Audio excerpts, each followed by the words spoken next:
السلام عليكم ورحمة الله وبركاته. بسم الله الرحمن الرحيم. الحمد لله الذي بنعمته تتم الصالحات وبفضله تتنزل الخيرات والبركات وبتوفيقه تتحقق المقاصد والغايات، والصلاة والسلام على نبينا محمد وعلى آله وأصحابه أجمعين. أما بعد، أيها الإخوة الكرام، tutaendelea na darasa yetu ya ismi al-asma al-husna as-salam. Lakini kabla hatujaingia katika darsa ambayo kwamba tumeianza tangu mwanzo wa Ramadhan katika kutaja majina matukufu ya Mwenyezi Mungu Subhanahu wa Ta'ala, leo tutaingia katika jina lingine moja katika majina matukufu ya Mwenyezi Mungu, nao ni as-salam. Lakini kabla ya kuingia hapo, nataallam baadhi ya ashya fi hadhihi al-ayyam al-mubaraka. Tuko na kipindi cha warsha, cha training, cha mafunzo ambacho kwamba kipindi hichi takriban lifestyle yetu au maisha yetu yamebadilika kiwango fulani, na mtume wetu Muhammad salawatullah wasalamu alayhi, ambao kwamba ndio mfano mwema. Qur'an yamshi ala al-ardh. Katika makumi haya ya mwisho au katika hizi siku za mwisho, ilikuwa ile ijtihadi yake katika ibada ni kubwa zaidi. Kana yajtahid akthar fi hadhihi al-ayyam al-mubaraka, na alikuwa kadhalika aila yake nyumbani kwake pia akiwahimiza katika kuzihui katika siku kama hizi. Nataallam anna ladaina quwwa haila, sisi wanadamu tuna nguvu kubwa katika mwili wetu. Angalia namna ambavyo kwamba tumetumia juhudi na effort kubwa katika kusubiri katika kumtii Mwenyezi Mungu Subhanahu wa Ta'ala. Watu wanaketi i'tikaf, wengine wamekuwa wanaweza kusoma juzu 2, 3, 4 kwa siku. Kuna mmoja nimezungumza naye ananiambia walillahi alhamdu wal minna wala nuzaki ala Allah ahad, anamaliza juzu 10. Kwa hivyo ilipokuwa kipindi kama hichi ni kipindi cha warsha, ni kipindi cha sisi kujikaribisha kwa Mwenyezi Mungu Subhanahu wa Ta'ala, imedhihiri kwamba tuna kuwa, tuna nguvu kubwa katika mwili wetu ambao Mwenyezi Mungu ametupatia, na imetupeleka katika attaqwa na katika kutawakkal kwa Mwenyezi Mungu Subhanahu wa Ta'ala, na arraja bima inda Allah tabaraka taala, na kutarajia. Sisi tunataka mengi kwa Mola wetu, tunataka ridha zake, tunataka pepo. Kwa hivyo kipindi kama hichi kimetupa sisi kuwa karibu na Mwenyezi Mungu Subhanahu wa Ta'ala. Ndio utakuta Allahumma inna nas'aluka ridhaka wal janna wa na'udhu bika min sakhatika wan nar.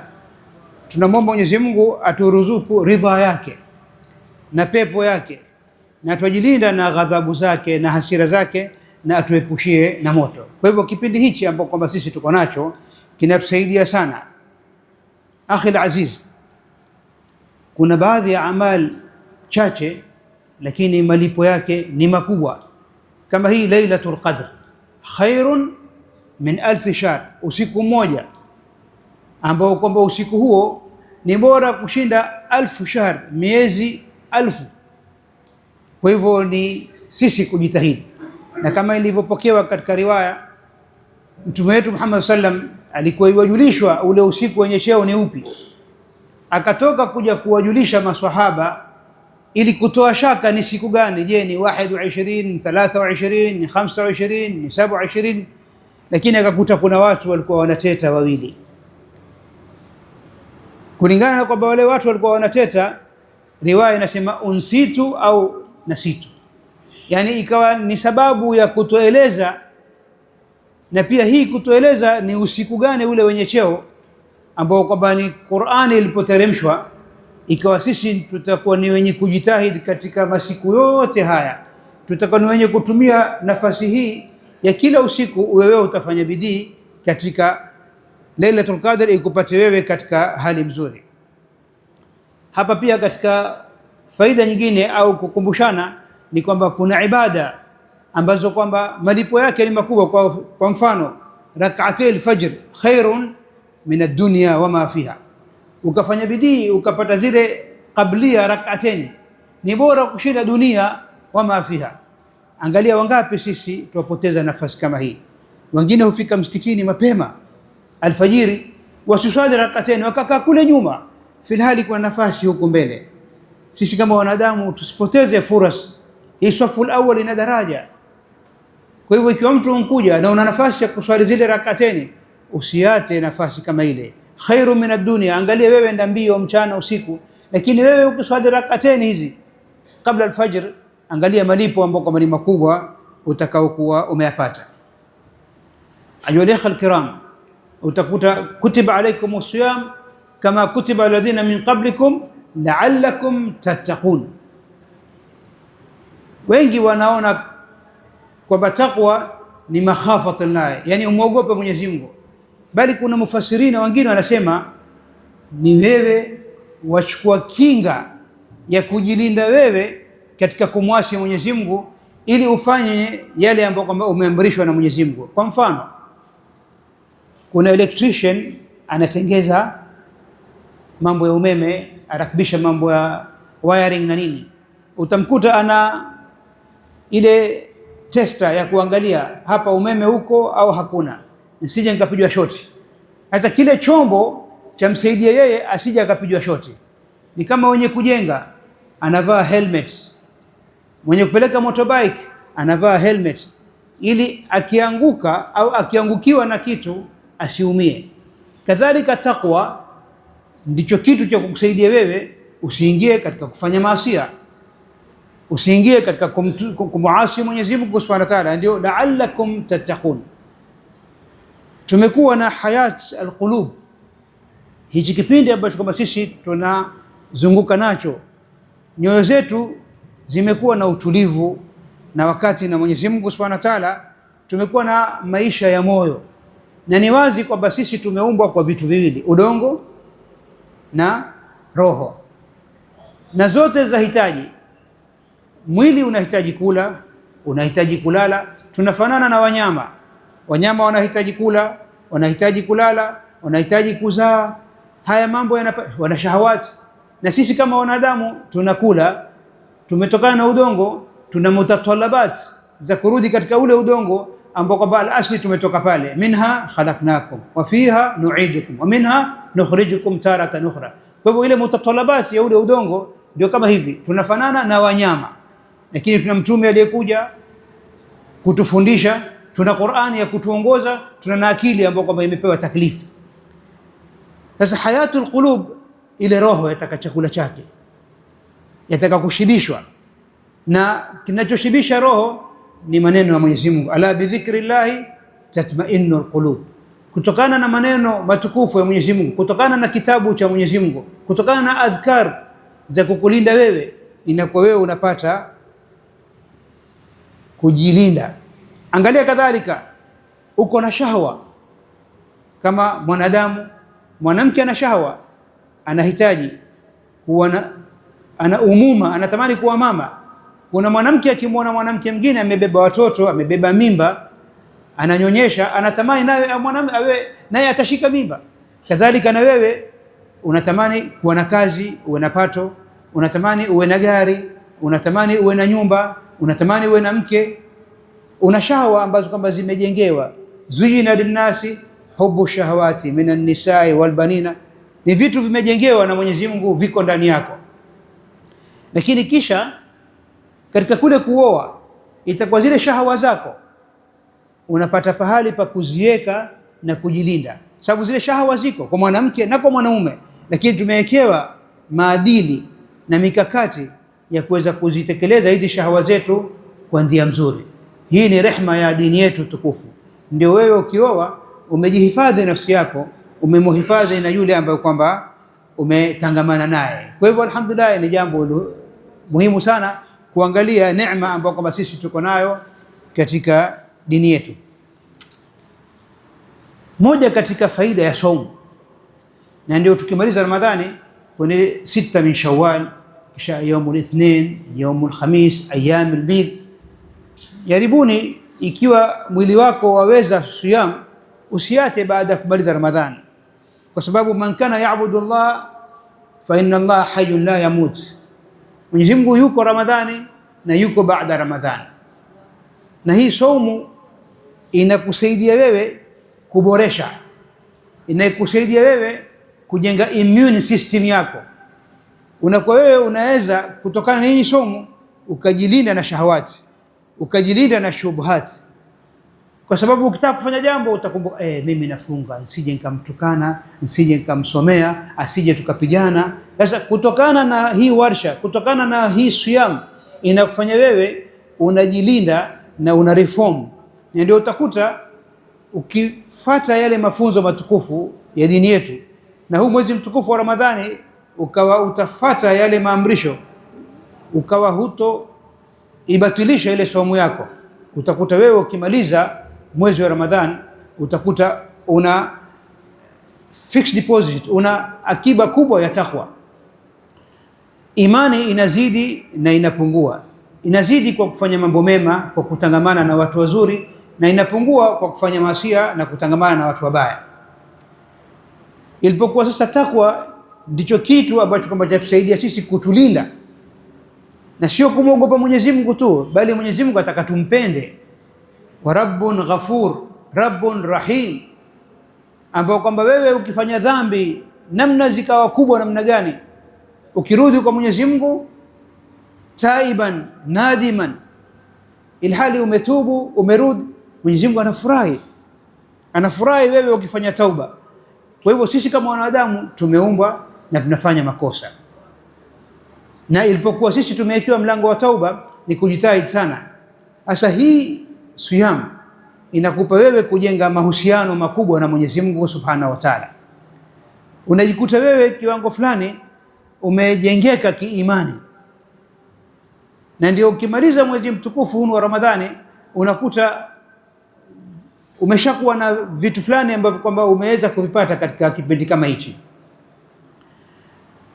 Angalia, utakuta katika mafunzo yetu matukufu ya dini yetu, la fadla ala arabiyin wala ajabin illa bitaqwa, inna khalaqnakum min dhakarin wa untha waja'alnakum shu'uban wa qabaila litaarafu, kisha inna akramakum inda Allahi atqakum. Sasa ikija mwezi huu wa Ramadhani kwa mfano, hatuangalii qualification au credential au ujuzi wako, unaangalia ile ucha Mungu. Ndio sisi tunarudi katika yale maadili ya kisawasawa, nao ni kumcha Mwenyezi Mungu Subhanahu wa Ta'ala. Kwa hivyo unapata katika kipindi hichi kuboresha, kuinua na kujenga ile immune system yako. Angalia vile swala inavyokusaidia wewe katika kuwa mbali na fawahish. Inna salata tanha anil fahshai wal munkar wala dhikrullahi akbar. Swala ukiswali kisawasawa kwa arkani zake na shurut zake, inakusaidia wewe kuwa mbali na munkar, kuwa mbali na fawahish. Na pia ukitaka kufanya makosa, adhuhuri sasa hivi kidogo, alasiri sasa hivi kidogo, maghrib sasa hivi. Yani ukitaka kwenda kufanya uharibifu, fahisha yote, unaona hapana, mimi maadha Allah najilinda, ile swala ishakusaidia wewe kuwa mbali na maasiya. Alafu katika kipindi hichi tunaanza kupata ule utamu wa imani waliokuwa nao maswahaba. Maswahaba walikuwa wana imani hata ilifika wakati katika vita,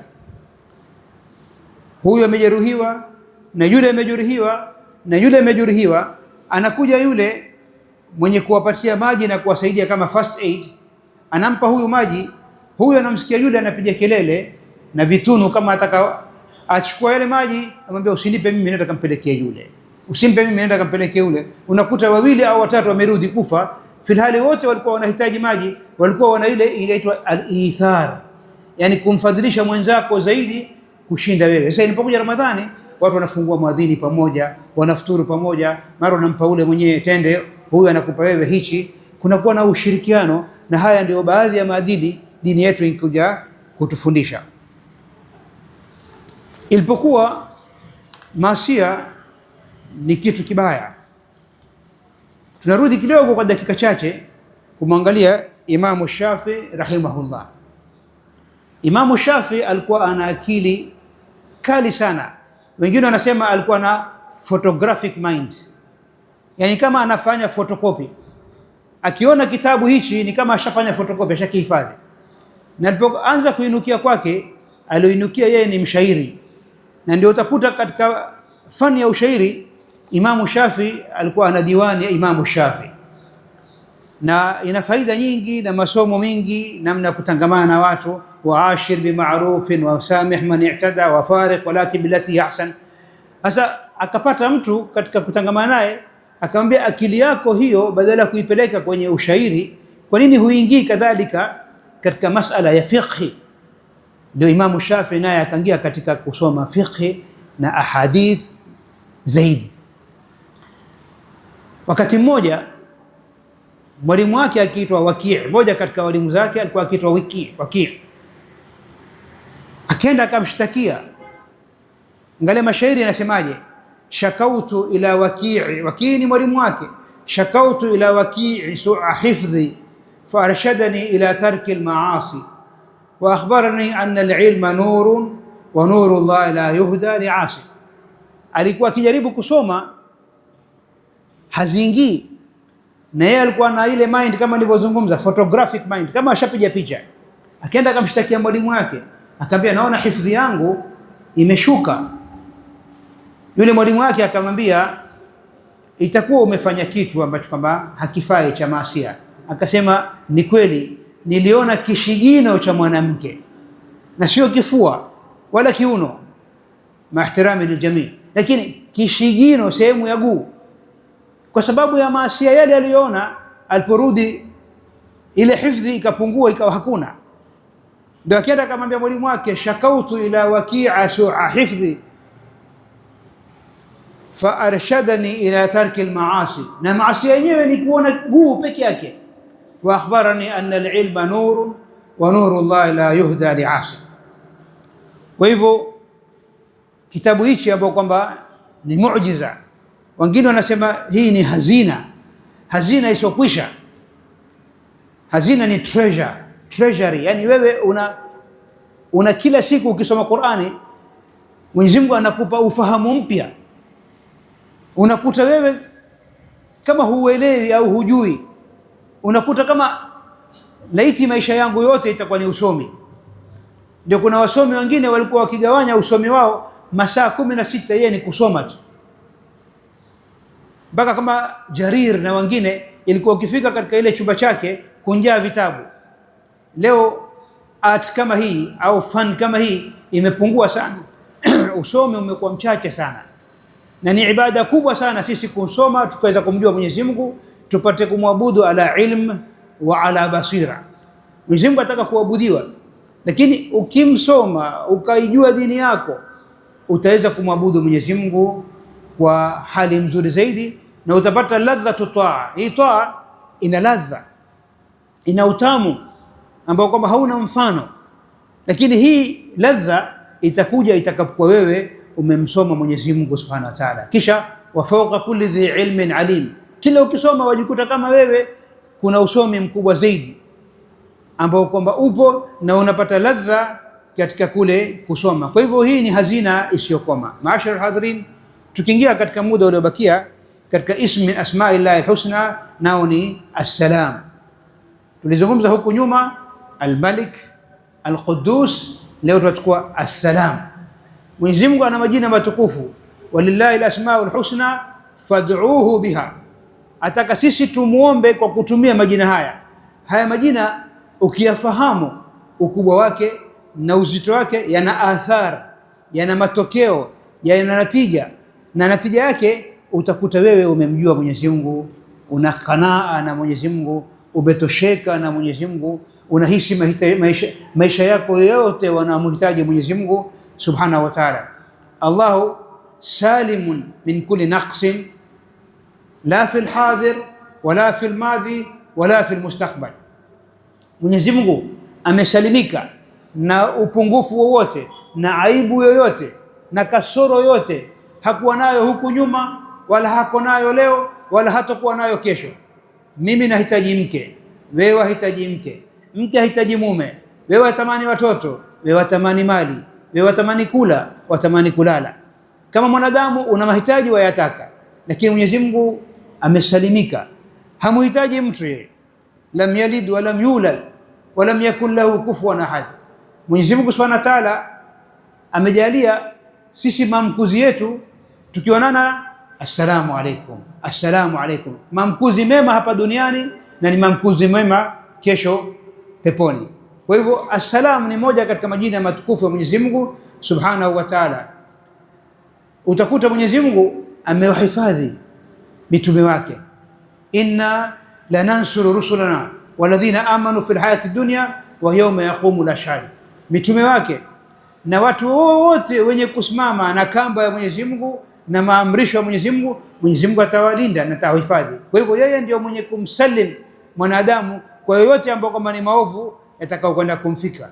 Kadhalika na aulia wa Mwenyezi Mungu, wale ambao kwamba wanamuogopa, wanajilinda kwa kufanya mambo mema na wajilinda kwa kutofanya mambo ambayo kwamba hayafai.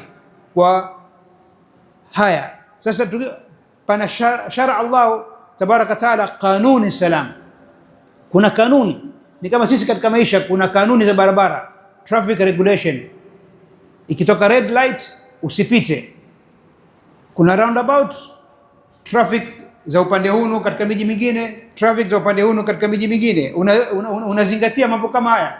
Hizi ni nidhamu zimewekwa na wanadamu katika maisha hapa ya duniani kwa usalama wa wote, na sisi tumewekewa nidhamu za kuishi, za kusalimiana, tukionana baada hai ile ya kizungu si yetu yale. Sisi tuna assalamu alaikum, na ukijibu wa alaikumus salam wa rahmatullahi wa barakatuh, kuna ziada katika ajr, kwa sababu sisi ni umma, tuna qiyam na akhlaq, tuna maadili ambayo kama ndio yanatuongoza. Qad jaakum min Allahi nurun wa kitabun mubin yahdi bihi Allah man ittaba'a ridwanahu subula salam.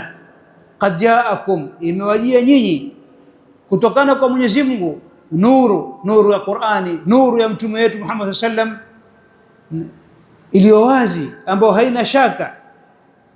Yahdi bihi Allah, Mwenyezi Mungu ndio mwenye kutuongoza. Ndio tukiswali tuomba Mwenyezi Mungu ihdina siratal mustaqim, wajiombea wewe, waombea na wanao, waombea na watu wema. Wallahu yahdi man yashao, na Mwenyezi Mungu ndio anayemuongoza amtakaye. Lakini almubadara alula, ile muhawala wa kwanza ni wewe na mimi, atakatutie fikra na tujipambe na akhlaq na tutake Mwenyezi Mungu atuongoze. Lakini wewe na mimi pia atakatutafute ile hidayah na tufanye asbab. Kama hivi unakaa msikitini, unakaa itikaf, unasikiza durus, unasikiza maneno ya Mwenyezi Mungu, wakati malaika wanatuzunguka na wao pia wanahudhuria, kisha anni kad ghafartu lakum, yani tunapata maghfira na rehema za Mwenyezi Mungu zinatuzunguka. Kwa hivyo utakuta kanuni Mwenyezi Mungu anawaongoza man ittaba'a ridwanahu subula salam, wale wanaotafuta radhi za Mwenyezi Mungu, Allah ndo anakuongoza wewe katika zile njia za sawa sawa. Utakapokuwa waitafuta haki na utafuta kuwa karibu na Mwenyezi Mungu na unatafuta yale ambayo kwamba yatamridhi Mwenyezi Mungu, Allah atakuongoza ile njia. Kwa hivyo almubadara alula na muhawala alula ni wewe kujikaribisha kwa Mwenyezi Mungu Subhanahu wa Ta'ala. Mwanzo wa risala, ayu alikhwa alkiram, mwanzo wa risala ya mtume wetu Muhammad sallam, walikuwa wale maswahaba katika kuamkiana wanamwambia assalamu ala ibadihi, assalamu ala Jibril. Ilikuwa wanasalimiana namna hiyo kwanza. Akaja mtume wetu Muhammad sallam akawafundisha qiyam na akhlaq. Allahu wassalam, assalam ni ya Mwenyezi Mungu Subhanahu wa Ta'ala, ndio majina yake matukufu, lakini sisi ni tusalimiane na tuweze kujengana katika akhlaq zetu na tabia zetu. Utakuta neno salam, amani duniani, amani mwili wako, amani mali yako, amani kila kitu chako. Almuslim man salima almuslimuna min lisanihi wa yadi, Muislamu ni yule atajilinda asimuudhi Muislamu mwenzake, asimtese, asimuhusudu. Wala tahasadu wala tabaghadhu wa kunu ibadallahi ikhwana, almuslim akhul muslim la yadhlimu la yahqiru, mpaka mwisho. Au kama qala salawatullah salamu. Utakapokuwa umejengeka kwa kulizingatia jina la Mwenyezi Mungu Subhanahu wa Ta'ala, jina la assalam, anayependa amani, utaondoa hizi fitan na shahawat katika moyo wako. Utajaribu kuwa na zile qiyam njema, utakuwa na zile akhlaq mzuri ambao kwamba yaumul qiyama watakuwa Waislamu waumini peponi wanapendana, hawana kuwa na bughdh na hiqd baina yao. Inna Allah la ya'tari aibun wala naqs. Mwisho ni kwa Mwenyezi Mungu Subhanahu wa Ta'ala hana aibu, hana kasoro, yeye ndio amesalimika na kila kitu, ndio ikaja jina katika majina matukufu huwa Assalam. Amesalimika na aibu, amesalimika na kasoro. Sisi wanadamu leo unaweza kupata kasoro za kibinadamu, ukapata upungufu, na ndio binadamu walivyo, lakini urudi kwa Mwenyezi Mungu kwa kutaka tauba na kutarajia ma indahu. Na ni nini kilicho kwa Mwenyezi Mungu? Aljanna. Na kila ukijaribu kumpenda Mwenyezi Mungu Subhanahu wa Ta'ala utahisi furaha kubwa. Huwa Allahu alladhi la ilaha illa huwa al-Malik al-Qudus as-Salam. Angalia hapa yamewekwa matatu: al-Malik, al-Qudus, as-Salam. Malik ni mfalme wa kila kitu duniani, kuna wafalme. Al-Qudus hana kasoro, hana aibu, hana upungufu. Assalam, ambao kwamba ataka duniani kupatikana amani. Kwa mfano, sisi tumewekewa sharia ya Kiislamu, leo haitabikishwi sharia ya Kiislamu. Kwa mfano, katika sharia ya Kiislamu mtu akiiba atakatwa mkono, mtu akizini naye ana mke atapigwa mpaka afariki, na yule ambaye kwamba hajaoa atapigwa mbati 80. Haya ndio mafunzo matukufu ya duniani. Sasa katika kule kumkata mkono yule aliyeiba, angalia, kutiba alaykumul qisas kama kutiba alladhina min qablikum la'allakum, mpaka mwisho wa aya. Utaona kama mtu ankatwa mkono ameonewa na hakuonewa, mujtama utapata tahara, mujtama utakuwa kuadhiniwa na watakwenda kuswali, ukaacha duka lako wazi, hakuna mtu atakayeingia kwenda kuiba. Kuna wakati nchi fulani kama Saudi, nimekumbuka wakati naishi nasoma kule, unaweza kukuta wakati wa swala mtu ameshindika tu hivi, maduka yameachwa, wala hakuna mtu atakayeingia. Kwa sababu gani? Ilikuwa yale mazingira ni mazingira ya dini, kwa sababu alikuwa mtu akifanya kosa hili, natija na matokeo yatakuwa ni yale. Kwa hivyo hii sheria ambazo kama zimewekwa na dini yetu, akili zetu zikiwa hazikusoma, hazikufahamu hikma yake ya kuwekwa, mwenye kufanya hivi atafanywa hivi, mwenye kuzini atapigwa mbati, ile itafanya kuoa taadud itakuwa ni rahisi, ni wepesi, zina zitapungua, kila mmoja atakuwa anajilinda, kwa sababu zile shahwa zipo, lakini zimeelekezwa na zimewekewa nidhamu za kuweza kutumika. Kwa hivyo utakuta al-Malik, al-Qudus, as-Salam. Mwenyezi Mungu ataka sisi tuenaishi katika salam, na maamkuzi ya watu wema ni as-salam. Na kadhalika na mimi na wewe tukiingia nyumbani, idha dakhaltum buyutan kadhalika fasallimu ala ahliha, wale walioko nyumbani muwasalimie, kwa sababu wana amani. As-salam ni amani, na ndio majina katika majina ya matukufu. Inshallah ayu ikhwa, kwa kuzingatia wakati, tumomba Mwenyezi Mungu atujalie min alladhina yastami'una alqawla fayattabi'una ahsana. Wassalamu alaykum wa rahmatullahi wa barakatuh wa shukran wa barakallahu fikum.